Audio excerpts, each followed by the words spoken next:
Bonsoir à tous, merci de votre fidélité. Dans cette édition, nous parlerons football. Le maintien en Ligue 1 est loin d'être acquis pour le Stade Brestois après son match nul hier à domicile.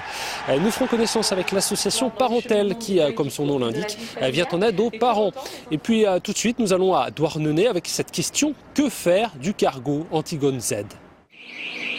Dernière ligne droite pour les marins russes de l'Antigone Z. Ils déchargent actuellement les 1200 tonnes de poissons congelés que contient leur bateau, avant de s'envoler pour la Russie, en principe après-demain. Mais maintenant se pose la question du devenir du cargo lui-même. Construit il y a 43 ans, il ne serait plus en état de naviguer. Ce qui ne fonctionne vraiment pas sur ce bateau, c'est le sondeur et le navtex. Et ce sont des instruments indispensables à la navigation. Il m'est arrivé d'avoir très peur pour notre sécurité. Il y a peu de chances que l'armateur grec du cargo, apparemment peu solvable, le récupère. L'Antigone Z paraît donc voué à la démolition. Ce navire, dès le 2 avril, a été arrêté par le centre de sécurité des navires. Quand on sait la frilosité des centres de sécurité des navires pour arrêter des navires, c'est que le navire doit vraiment être en mauvais état. Ce navire ne doit plus reprendre la mer avec des marins à bord, mais doit partir vers un chantier le plus près possible, capable de le déconstruire. Encore faut-il qu'il intéresse une société de démolition. En attendant, Douarnenez va connaître le triste privilège d'abriter elle aussi un bateau ventouse. Vous êtes bien Parentel au service écoute parents. C'est le service historique de l'association finistérienne. Depuis 20 ans, du lundi au samedi midi, des psychologues répondent aux appels de parents en difficulté. L'année dernière, près de 1000 personnes ont bénéficié de cette aide et dans les 3/4 des cas, il a suffi d'un appel pour répondre à leurs demandes. C'est tout à fait possible, si vous le souhaitez, de venir rencontrer un psychologue à Parentel. Autre service, l'entretien individuel dans les bureaux de Brest, Quimper ou Morlaix. Des entretiens qui concernent pour 50% l'adolescence. L'éducation des enfants ne va pas de soi. Être parent, ce n'est pas facile. Et c'était facile pour personne. On n'est pas dans les difficultés énormes, même si on sait les traiter, mais bien dans les difficultés du quotidien. Qu'est-ce que c'est qu'être un père? Qu'est-ce que c'est qu'être une mère? Qu'est-ce que c'est qu'être un couple parental qui s'occupe de ses enfants au quotidien? Avec tous les événements de vie que traversent les familles en général. Agressivité, adoption, scolarité difficile, tous les sujets sont abordés. De manière collective également. Une fois par mois, un psychologue anime un temps de discussion entre parents. En avril, il a été question de séparation. On est déjà dans la douleur de la séparation, dans l'histoire, dans le cheminement du deuil du couple, de la vie familiale. Et pour autant, les enfants nous font sans cesse référence au couple. Par l'échange, les parents retrouvent un certain apaisement. Surtout trouver un mode d'écoute, d'expression, de partage, d'idées, et puis de se dire que moi je ne suis plus isolée dans mon cheminement. Mon souci essentiel, c'est les enfants, et donc avoir beaucoup d'écoute auprès des enfants pour les accompagner du mieux possible dans tous les domaines de leur vie. On le fait déjà en tant que parent, mais je pense que c'est encore plus dans la séparation. Et puis ne pas s'oublier.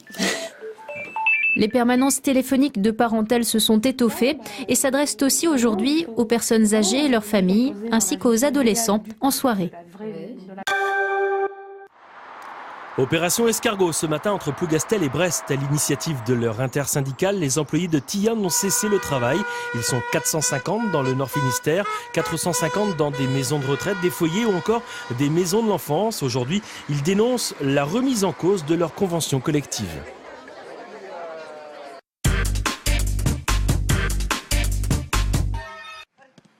Ils sont au travail ce matin, les joueurs du Stade Brestois. Travail technique, entraînement classique pour les uns, décrassage, travail plus physique pour ceux qui ont joué hier soir.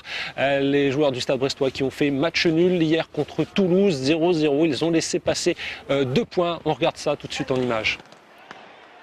Le match aurait pu se résumer à une main et un pied. La main du défenseur toulousain qui fait barrage au centre de Romain Poyet, pénalty indiscutable. Le pied de Bruno Grougy.